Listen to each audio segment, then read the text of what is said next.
Let's talk now to the SNP's Culture, Media and Sport spokesperson, John Nicholson. Thank you for being with us in the studio. Did SNP MPs walk out in anger alongside Tory MPs from the Chamber this evening? Well, I think SNP MPs thought that the whole procedure was absurd. What SNP MPs did was they went to the lobby. That's the rooms beside the main parliamentary debating chamber, ready to vote. They were anticipating and expecting that there would be a vote. And I think SNP MPs, not just SNP MPs, but MPs across the chamber, wanted the chance to vote.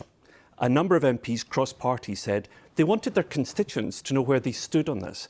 And the problem with today's shenanigans was that MPs weren't allowed to express their views in the lobbies and to vote. The Speaker's original ruling, the Labour motion, your motion, I beg your pardon, yes, would have exactly. been voted on. Eventually it would. Yes. But the problem was the government withdrew theirs first. But the problem about all of this is it's a smokescreen which has gone up to prevent us talking about what really matters, which is the people of Gaza and how to stop this slaughter. Now, we've been pursuing these arguments since November. As a journalist, I filmed in Palestine for more than 20 years, including for the BBC.